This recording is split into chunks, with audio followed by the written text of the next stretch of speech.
Hello everybody, welcome back.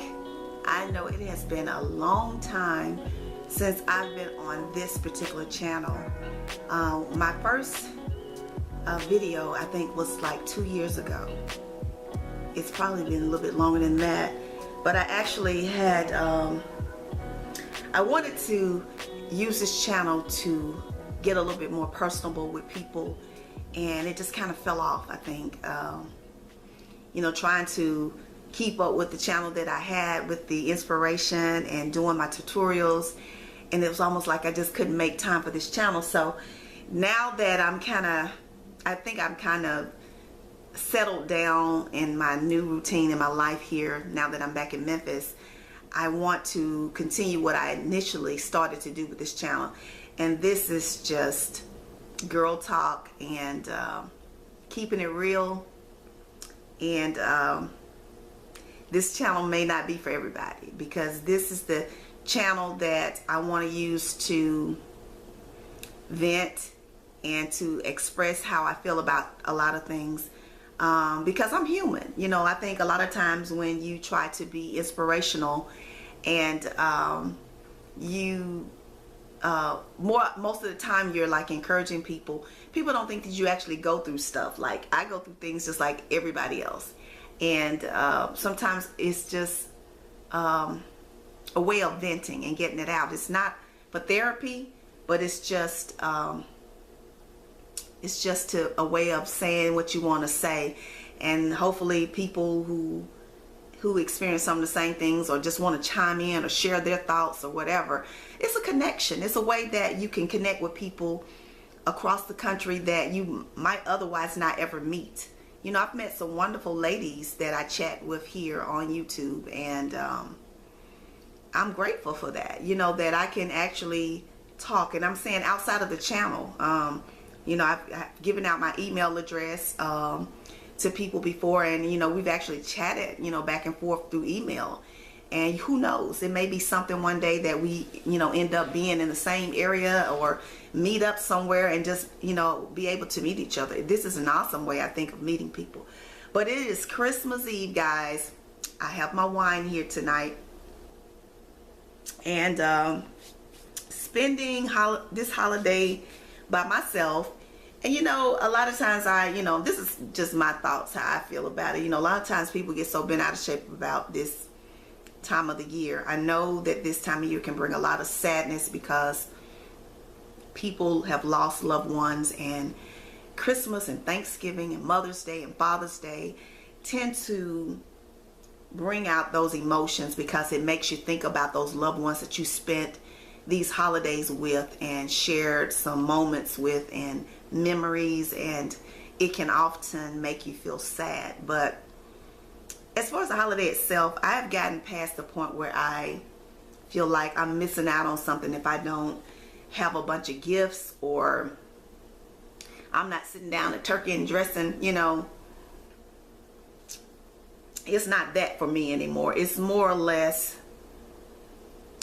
it's just something that man created as far as the holiday. You know, we know what the actual day represents, but all of this running out to the malls and people snatching and killing each other over, you know, tennis shoes, Nikes and Air Force, whatever they are, Jordans, and Xboxes, and all of this nonsense. You know, it's crazy to me. I mean, I was a mother. You know, also I am a mother, and my kids were small ones, and I actually, you know, went out and I shopped and I bought things for them. But I was never the woman who felt like if I didn't get everything they wanted, that my life was over, or I would go in debt to make sure they had all of these things for the holidays. So that's just me. But I think for me, I'm getting to the point where, you know, I just like, you know, creating memories. I like being able to spend time with people and hang out and chat and talk and listen to some nice music. You know, it is Saturday, you know, Christmas Eve is on Saturday tonight, and it's been really rainy and nasty all day, and I just haven't felt like doing anything today. I've been in all day. I went down and kind of peeked out earlier tonight. I went out and just wanted to see what it was like. And it was so foggy and so nasty and wet and damp. And I was just like, you know what? I'm just going to stay in. I'm going to make it a movie night tonight. I have an awesome friend who actually brought me a turkey burger. I love turkey burgers. And I got me one from Danvers. And he went and picked it up for me and brought it. I mean, it's great when you have awesome people in your life who think about you. You know, he was in my area and called me up and was just like, you need anything? I'm downtown. And I'm like, no, I'm good. And then he was like, have you eaten today? And I was like, well, I haven't had anything all day. Well, I had, something early, like for breakfast, like really, really early. And I was like, I just have some pizza and I was going to just fix that and eat. He was like, no, I'm out and down here. So, he was like, you want anything? I said, well, where are you? And he told me, and he was by this restaurant called Danvers that serves some awesome turkey burgers. So I was like, well, bring me a turkey burger. And so he brought me a turkey burger, and my phone's ringing. Don't know who that could be right now, but we're going to let it ring. But when he showed up, he had gone to Aldi's, and I don't know if you guys have a store called Aldi's. We have a grocery store called Aldi's here, and it's very inexpensive, but you can get some really quality things, and I love fruit. So he went and bought me some grapes and some apples, and he got me some cinnamon herbal tea, and what else was in that bag? I love these, they're like chips, but they're like carrots and spinach and potatoes. It's like veggie chips, that's what they are. And he bought me a bag of veggie chips and a box of oatmeal, raisin oatmeal, because I love that. I mean, to have somebody in your life that's just so thoughtful like that, and this is someone that I don't have a relationship with. This is just a really good friend. And I've always said that I was blessed to have a couple people in my life that just really think of me like that. When I sit and think about that, I'm like, wow, this is somebody that's not asking for anything in return. They just think about me, and they just care for me, and they just want to make sure I'm okay, because they know I'm here by myself, and they oftentimes feel like, maybe I'm lonely or, sad or something like that, and they just want to make me happy in all ways. And I'm just like so grateful for that. I mean, I can't even explain. What else I want to share? It's been so much stuff happening. I met a couple guys. I met this one guy that I kind of liked, and he's never been married before and has no children, and he was a little gun shy. I guess that's a better way of saying it. And often asked me out, and we went on maybe about 3 dates, and it just never moved in, from that point. Always was calling, always was asking me, I would like to get together and do this again, but it was just a weird type of relationship. So I just kind of let it fizzle out, I guess, because we never talked. It was more of a text thing. He would text me throughout the day. Well, not throughout the day, but throughout the week maybe. And but we never talked. We never talked on the phone. I thought that was kind of strange.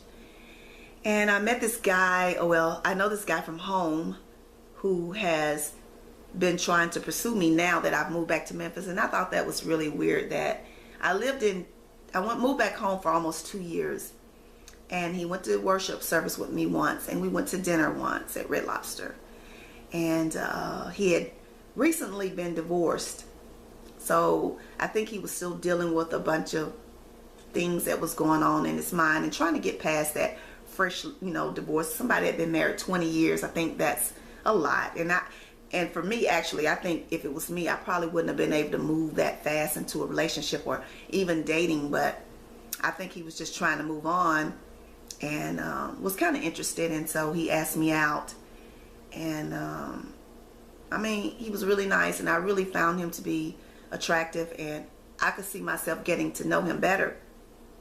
Let me take a sip.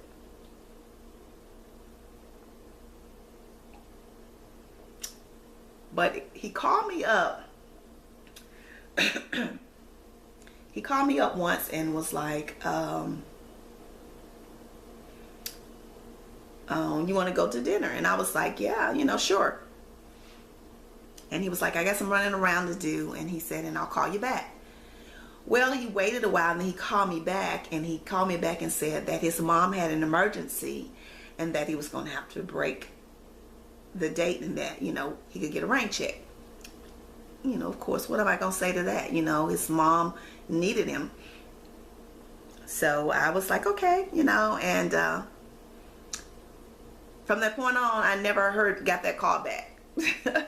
Never got that call again. Never called me back and said, hey, let's go out.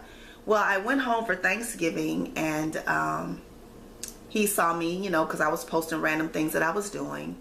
And he texted me one night and asked me, did I want to meet him to go bowl? Not bowl, to go shoot pool. He was at a billiards club shooting pool. And, you know, I had already gotten ready for bed and everything. I was in a hotel and I was in the bed, and I was like, you know what, I'm not getting up, you know. So I just said no, you know, short notice, and, you know, maybe another time. So before I left that next day, I was planning to leave that next day, and I had gone to worship service, and he called me, and he was like, excuse me, this wine is making me burp. And that's so rude, I'm sorry. He asked me if I could meet him for coffee, because that was our first initial date. I think I left that out. Our first initial date was at Starbucks, and he was like, you want to meet me at Starbucks for a white chocolate mocha, which I thought was kind of cute that he remembered that. And so I was like, sure. You know, I said, on my way out of the city, I'll just stop at the Starbucks where we met. So we did. We chit-chatted, and we took a little selfie together, and from that point on, he started calling me. Now that I'm in Memphis, he's like calling me every week, you know, 2 or 3 times a week. He wants to see me. He wants to plan to come to Memphis. He asked me, was I coming home for Christmas? He wanted to try to plan to get together. And I just find it very strange that I had 2 years of living in Chattanooga, and nothing ever developed from our seeing each other. And I find it very interesting that now that I've moved back to Memphis, that all of a sudden he's interested and just really want to get to know me. I think it's just kind of strange. But anyway, that is what's been going on in my life, guys. That's just catching you up on everything, you know. I live downtown, and that it's interesting, it's fun, it's a fast-paced environment, there's a lot going on. You have to watch your back, because there's a lot of purse snatching, and you know, you have to be careful, you know, that type of thing. And I'm just living, you know, I'm taking it one day at a time. It has gotten very easy to live alone, and sometimes I fear that I'm gonna be so set in my ways of living this way that if I ever meet someone, it's gonna be hard for me to want to share my space, because I'm so comfortable. You know, I don't have any deadlines. I don't have any rush, you know, moments or things I have to do that's demanding right when I get home. If my kitchen needs cleaning, I don't have to come home and do it because I'm sharing that space with someone else. I can say, you know what, I'm gonna sit down and I'm gonna drink a cup of coffee or watch the news, and then I'm gonna go clean my kitchen, you know. Or if it's a Saturday and I'm just lazy and I don't feel like doing anything until that evening, you know, I can lay in bed all day long, and then if I want to get up at 4 in the afternoon, and I'm not saying lay in the bed sleep, but just be lazy around the apartment. And if I want to get up at 4 o'clock and then decide to go and clean my kitchen, I can do that, because guess what? Ain't nobody else looking at it. So that is what's going on with me. I'm planning to do a weekly vlog, and I'm gonna kind of just like recap my weeks and let you know what's going on. I am so glad to get back to this, because I just want to, you know, share and be a little bit more in depth. You guys got to help me get this book written. I have been writing a book for 3 years, and this book is all about my life, from my teenage years, from the age of 15, when I was still going through the domestic violence from my mom and her marriage, and the domestic abuse, I should say, and how I got through all of that. Because when I was a teen, I was very angry. You know, I was in a different space. People used to say I was mean because I didn't smile much, and now I smile all the time. But when I was young, I was unhappy because I saw too much growing up, and witnessing my mom, you know, being abused like that was very hard for me, and I think I internalized it. And then, like I said, from you know, trying to step in sometimes just to break it up. Not necessarily try to fight him, but just ask him to stop hitting my mom, and then it would turn on me and my siblings, me and my sisters. That was very difficult.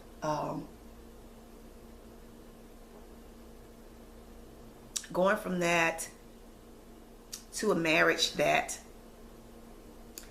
where a husband that cheated like every day, almost every day of the marriage, you know, and having 3 children and trying to just find myself and get my footing and be able to support myself and my kids, because it was really important for me not to do that on the state and not use, you know, government assistance. I really wanted to do it on my own, and I thank God I was able to. But my life was a challenge, man. When I think back over it, I went through a lot. I really did. So I feel like if I never do another thing in my life from this point on, I have been successful, because I was able to not allow that to beat me. You know, some people don't recover from things like a domestic violence. I lost my sister to it. She was killed by her boyfriend. And to watch my mom be beat her entire marriage, you know, and till he died, you know, and the way I saw that break her down as a woman, and not being put in that place myself. So I got a lot I want to share on this channel. So guys, you guys stay tuned. I apologize. I think I just have a few subscribers to this channel because I never really got it off and going, but I'm going to attempt to do that now. And this is going to be just the Diary of Lydia. And I hope you stay tuned. So you guys have a Merry Christmas and a Happy New Year. I may come back and do a video before the New Year, but if I don't get a chance to, or in case it's after the New Year, I want you all to have a very safe, happy holiday and be blessed. Thank God for all that you have and the ability to be here today. So I'll talk to you soon.